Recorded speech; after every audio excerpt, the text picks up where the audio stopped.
Hello and welcome to the I Want to Know podcast. I'm Josh Spector and I am your host. If you don't know who I am, I'm the creator of the For the Interested newsletter, which you can check out at fortheinterested.com. If you're new here, this podcast exists to help creative entrepreneurs get their questions answered. Typically, I invite a guest on to ask me 3 questions and I help them figure out how to grow their audience and business. But today, I've actually got 3 guests for you. That's because what you're about to hear are 3 excerpts from one of my recent Jam Session Q&As. Let me explain. I offer a product called Skill Sessions, which you can check out at joshspector.com/sessions. They're a series of 1-hour video presentations where I teach you how to do things like grow your newsletter in 5 minutes a day, get more clients, create a product in a day, and define your niche. When you become a Skill Sessions member, you also get invited to join me for a monthly Jam Session Q&A, where I give members specific feedback and suggestions on anything they're trying to figure out. So, what you're about to hear is some advice I gave to 3 different members in a recent Jam session. I shared tips on how to survey your newsletter audience, how to improve your social media content strategy, and how to juggle multiple product offers. To start things off, here's the advice I gave Peter Osborne about surveying his audience. Peter emailed me a question about surveying his newsletter subscribers. We'll start with that. But because he emailed it to me, it gave me a chance to go find some old surveys that I had done so I can actually show you guys that. So I'm happy to answer questions on the fly, but if you ever have something that you want to ask, please feel free to send it in advance and it might help me answer it even better. With that in mind, Peter, let's start with your question. I appreciate it, Josh. Recently started a newsletter. I just published the 4th one, publishing it every other week. My list is starting to grow a little bit. I'm just wondering, Josh, what you've done in the area of surveying people to find what you're giving them is what they need. Cool. So a couple things. So one is your newsletter is still pretty new. So keep in mind that even if you do survey them now, you're getting instant reactions from people that it's all sort of new. So I would take that with a grain of salt.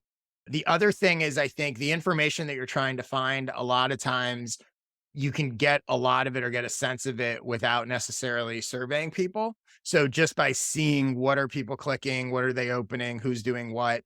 The other thing is instead of, and I'm not telling you not to survey them, I'm just suggesting some other things you can consider. The other thing is individual conversations with a few select people might actually get you more valuable information than a sort of broader survey. So you could pull 3 or 4 or 5 people, whatever, who are opening and clicking a lot and have individual conversations with them. Go, hey, it seems like you're opening this, you're liking it. I'd love to hear, what are you liking about it? What are your thoughts? Why did you subscribe? You're learning from who are your quote unquote best subscribers. And then do the opposite. Like maybe someone who doesn't seem like they're opening or they're opening, but they're not clicking. Pick a couple of those people and have one-on-one conversations and go, hey, I'm just curious. Like I saw that you signed up. What are you thinking of it? Is it not what you expected? What did you expect? So you can learn a lot from those individual conversations.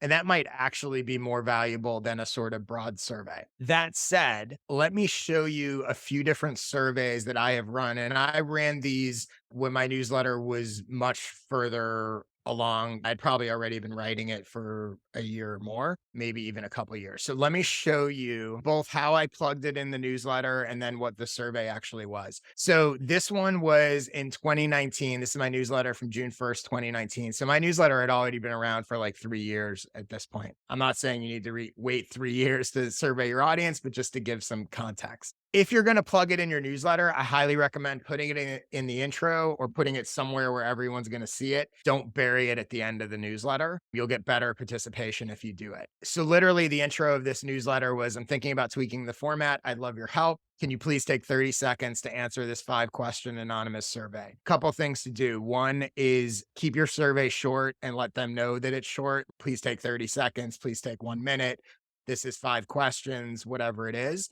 Anonymous, you can do or not do. It depends. Sometimes people, if they don't like it and they have to put their name on it, they might not fill it out. So that might skew your results. I said, well, help me continue to give you more of what you want each week. So if you're asking them, the key is to make sure that they understand that it's not just to help you, but it's actually to help you help them because everyone's, well, what's in it for me? When people click that link, they went to this survey. I'm considering tweaking the newsletter format. Appreciate your input. So I had very specific questions for this one. The first one was I asked, how long have you been a For the Interested reader? Because again, it was long. And so I thought there was a big difference, or potentially there was a big difference between people that were new and people that had been around for a while. The format change that I was considering at the time was, would you prefer if I featured 5 ideas or 10 ideas? So I had a very specific purpose for the survey. It wasn't sort of general. Then I also at the time was including recommended podcast episodes. Would you like each week's newsletter to include that? If you're going to ask questions like this, would you like to have this feature? Keep in mind that it's no extra effort for them to say, yeah, sure, give me a recommended podcast. People are going to be way more likely to say, if you say, do you want this extra feature? They're going to be way more likely to say yes than no, just because there's no cost to them saying yes. It doesn't necessarily mean that you should do it. This was before I had a podcast. So I was just each week saying, like, here's a podcast you should listen to. And then at the time, I was considering a paid subscription version. So I asked, if I cut it down to 5 ideas, would you pay a $5 monthly subscription fee for access to an additional 5 ideas? And then I had this last question, which was an open-ended question. Why do you read For the Interested? Just in case anyone's curious, these were the results of that at the time. 78% of the people that answered had been reading for more than 3 months. So I knew that I was talking to people that were longtime readers. 73% said they'd rather have it be 5 ideas. This was really valuable to me because it clearly said to me, here's people that have been reading for a long time. They like my newsletter, and yet they're telling me they'd rather have less. And this has in part informed a lot of decisions I made down the road about how I feel like most newsletters have too much stuff in them. The question about, would you like me to include a recommended podcast? 71% said yes. But again, in retrospect, this would only be a valuable question if most people said no, because for them to say yes doesn't cost them anything. Sure, why not? Give me a recommended podcast. Also, this would be, if I really wanted to know, do people want a recommended podcast or not, as opposed to a survey, a better indicator would be, are people clicking that link when I share it? Their actions would speak louder than their vote. And then this one, would you pay $5 for an expanded issue? 91% said no, makes it very easy to be like, I should not do that. And then why do you read? Again, open-ended. You could see people saying different things. One thing that you'll notice is a lot of times when you ask these open-ended questions, which are good, people are going to, especially if they've been subscribers for a while, they're going to spit back at you some of the words that you use. Right. So the fact that my newsletter was called For the Interested, you're going to see a lot of interesting content, interesting ideas. It's interesting. But you're also going to see, I remember when I went through this, well, I'll save that for the next survey I did. So this one was in 2019. About a year later in 2020, I did another survey. And this one I actually think is a better survey and probably more along the lines of what I would recommend. I started a secret project related to this newsletter and could use your help. If you've got 30 seconds to spare, I'd love to hear your thoughts on these 3 questions. So I'm creating a curiosity gap to get them to at least click because they're like, oh, what's he up to? At the time, this secret project was me redesigning the branding for my newsletter. But if I would have said, hey, I'm coming up with a new logo and I'd love to hear your thoughts, what do they care? I kept that sort of secret. So when they click that link, again, 3 questions, you'll notice, you can see the difference between this survey and the first one in my own sort of evolution of how I did this.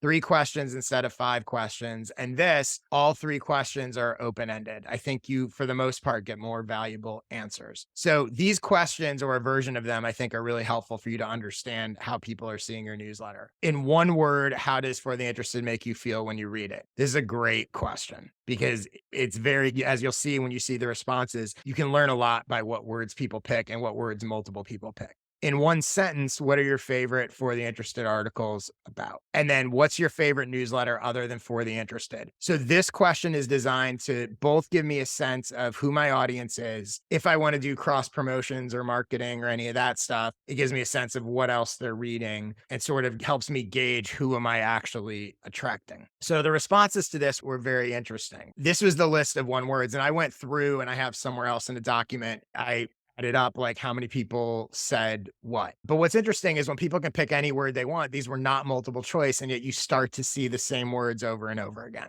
Curious, informed. There's another informed. Inspired came up multiple times. I think inspired and inspiration was, I think, one of the top words, which was interesting because I never really talked about the inspiration piece of it.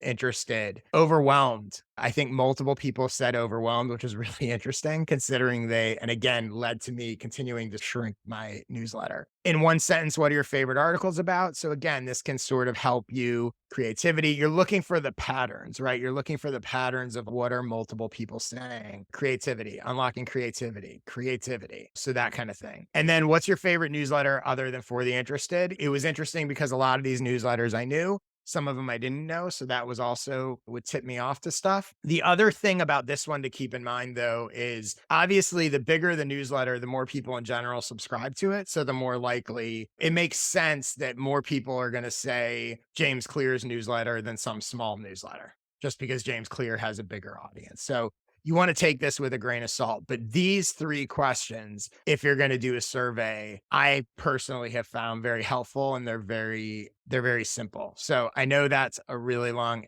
answer to our first question, but hopefully is that helpful, Peter? Your first survey had, I think, 690 something responses. You had a lot.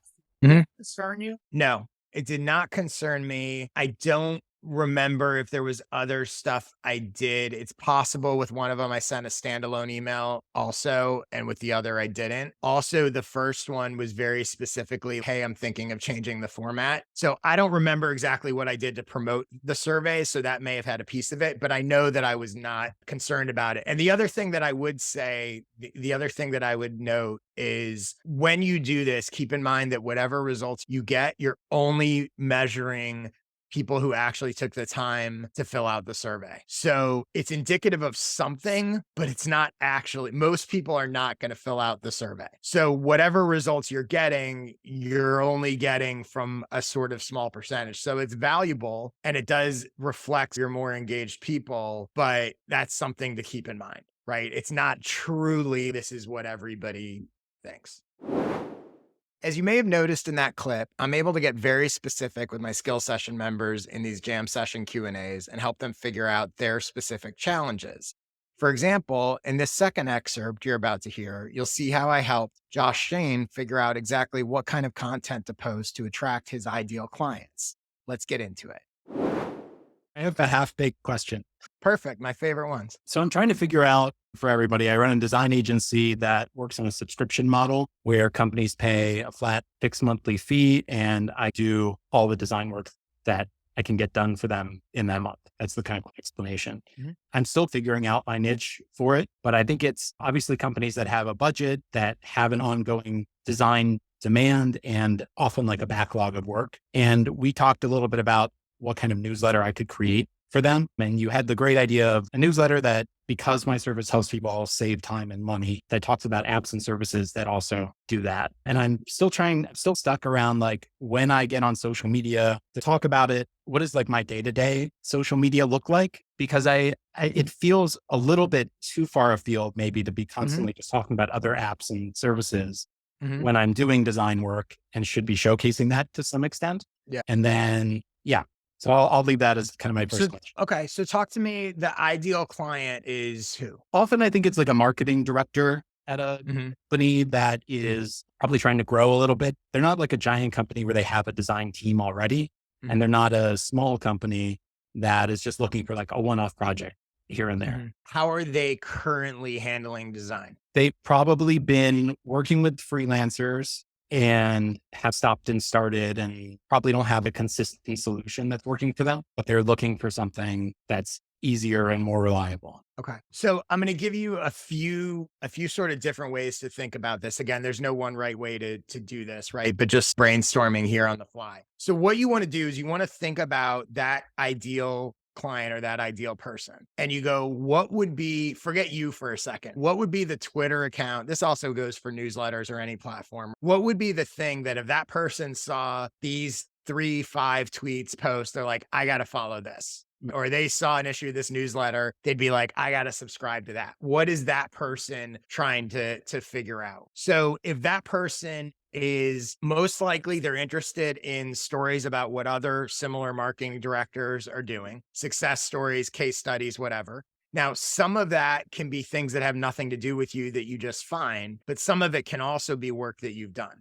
right? Mhm. So that's where you come into it, right? Case studies and whatever. And it can be both on the macro of this person hired me and here's all the different things that we're doing to help them. Here's what we did with them last month, but it can also be on the micro. This person hired me because they needed a logo and here's how we approached it.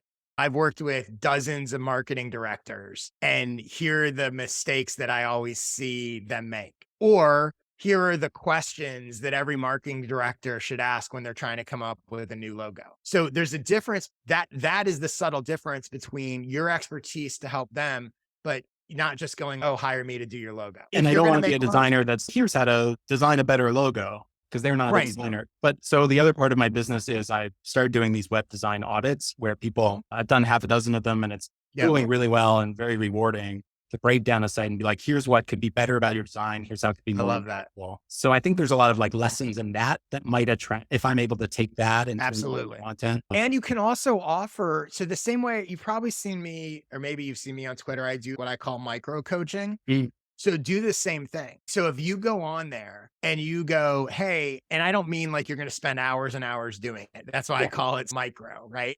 Yeah. But you go, hey, I have an expertise in I'm making this up. I have an Yeah. expertise in landing page design, not copy, but landing page design. Reply with your landing page. I'll take a look and give you a suggestion to improve it. That's easy and really effective social content.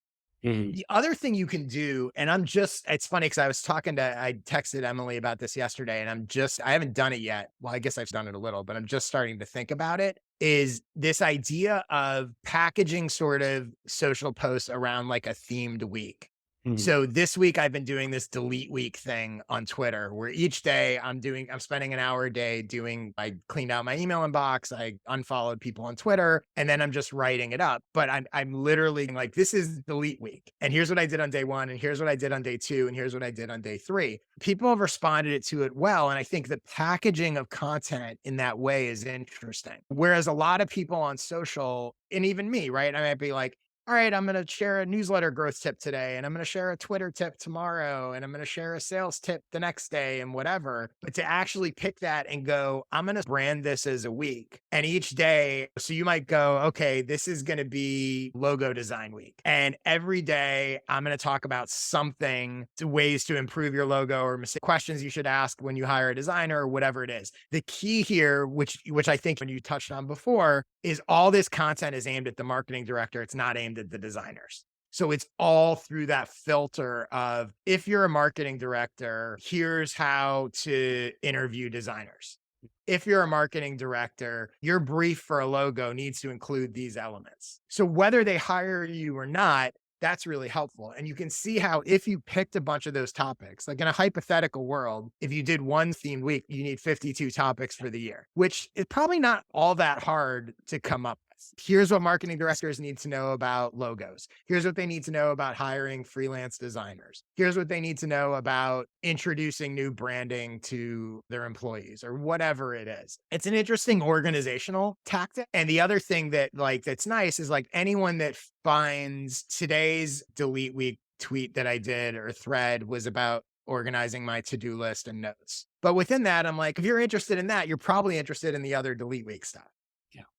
So you're tying it together and you're becoming a source for that. And you're starting to become known as this guy every week is giving advice to marketing directors about design stuff. And very quickly, that's what you want, because at a certain point after they see that stuff, they go, well, maybe we should hire this guy. Maybe we should talk to this guy. You're becoming a resource for them. And does that make sense to just maybe change the direction of the newsletter to fit that more? Or you can. I mean, look, you could very easily, when I finish this delete week thing, I'm going to do a blog post that's going to summarize all this stuff. And then I'll share that in my newsletter. And yeah, so all this, the 5 social posts you do during the week could easily become your newsletter. Or vice versa. You could do the newsletter and then roll them out as individual social 2 posts. articles from someone else and 1 article from me. Mm-hmm. Yeah. And that's another way to think about it, right? Again, just off the top of my head, let's take things marketing directors need to know about logo design.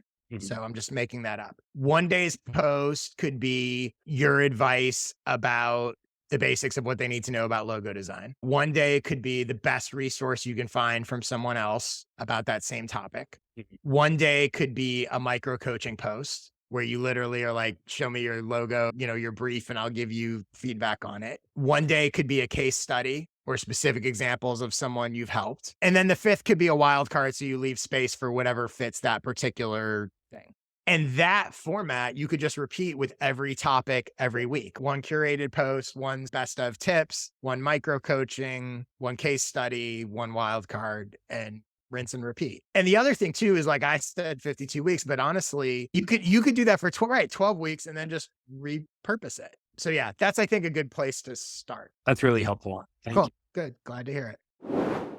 The third Jam Session excerpt I have for you today is a conversation with Jane Hamill, a new Skill Sessions member who was trying to figure out how to juggle multiple different product offers for her audience. It's something I know lots of you struggle with, and the approach I suggest that she take can be applied to just about any niche and any products you may offer. Here it is. I am new around here, and I was going to say, welcome.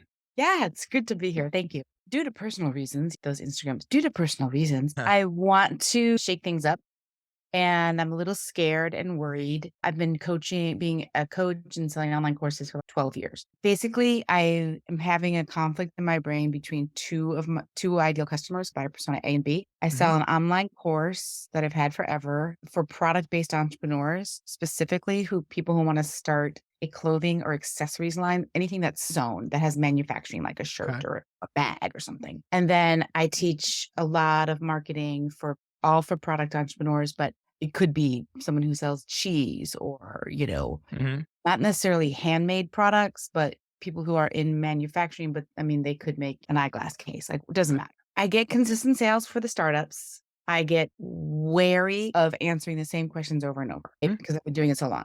So what I want to do is I want to do the startup course without any live interaction, which is fine. I've done it before. I believe I can sell it. My podcast, however, is really more about a little bit more advanced strategies for marketing and doesn't talk about like how to find a manufacturer, how to what if you're designing this, blah, blah, blah. So I have this podcast for this certain person at this certain stage. And I find I love working with jewelry designers over here because they don't have as many manufacturing problems. But I have this course that I want to focus on now that is for the other type of content mostly. So here's my dilemma. I have a podcast. I never know what to name it. Like you mentioned, it's for the interested. You would have named it something different. I just named the podcast The Jane Hamill Podcast for this reason. Company's called Fashion Brain Academy. Don't give a shit about fashion. Don't care what people wear. Just really don't want to talk about fashion. Do think it's interesting how you express yourself, all the things, but whatever. So I have some issues, but I guess my main question is for the next 90 days, I want to focus on selling the startup course. And I feel like I'm going to confuse the people with all startup information, like on the podcast, on social, everything. I don't want to really separate it out. I'm not sure if I just say, hey, this is the startup summer. We're going to talk about, or this is, like you said, have a theme for the week. Maybe I say, hey, the podcast is on hiatus, but I have this fashion designer podcast over here. I don't know what to do because I want to focus on only one of these customers hard. And I want it to be this, but I don't want to lose the other people. But when you say when you want to focus hard, you mean in the short term you want to focus hard or for good? No, definitely in the short term. I mean, I've been running this same course since 2014. So it's not like it's going to go away. Yeah. It's just that I got so tired of them. I started talking about startup things and I started talking about this. And now I'm confusing my people and myself. Okay. So a couple suggestions here. So one is you're talking about these things, even in your hand motions, you're going, I have the marketing thing over here and I have the thing over here, right? Yeah. Go like this: product marketing, because the marketing's more advanced. Marketing doesn't matter until you have the product. Yeah. So I think in your own mindset, thinking about them as a vertical trajectory as opposed to two different buckets will be helpful for you because it is a journey. And yes, some people don't, maybe your product advice maybe is about a specific product that not everyone that the marketing advice has. But most people, most of your audience are coming through not every marketing person as the type of product that you're teaching them to do, right? Some of it's not manufacturing or whatever, but most of them probably are. Right? The ideal probably is. So think about it like that vertical trajectory. Now, once you do that, you see that they're connected as opposed to these separate buckets. So now when you're thinking about and I'm not saying, again, I'm just floating ideas here. This isn't the way you have to do it. But Yeah. when you see that as connected, your podcast might become every episode is the first half is product related, the second half is marketing related, or one week is product related, the next week is marketing related. I'm talking sort of long-term big picture here, not your sort of Mhm. short burst of promotion. But Yeah. once you wrap your head around that, I'm actually helping people through this journey and people are at different stages of the journey or need different things as opposed to they're in completely different buckets. You can look at all your content, all your messaging, and think about it that way. Where are you? Do you need to get started? Or are you already started and you want to market? And my content has this. Because the truth is, taking your podcast, for example, if you did it that way, first half of the episode is product, second half is marketing. If the person just wants to hear the marketing, they'll just jump to the second half. Or if they just want to hear the product, they'll listen to the first half and then be done. But chances are most of those people will at least be curious to hear both. And so they're feeding off of each other. Now, in the short-term burst, like what I just did with this skill sessions week, I Yeah. think can be really powerful. Your audience who, let's say they're just interested in the marketing stuff, they're going to be okay with, they're like, oh, she's doing it's skill session week. Even on Twitter, when I'm doing this delete week thing, it's like, maybe there's people that aren't interested in that. But if they've been following me and they know me, they're like, well, all right, next week he's going to get back to talking about growing newsletters or whatever the thing is. Right. So I wouldn't worry about losing them as long as you're two things. One, signifying to them that this is an event, this is a thing.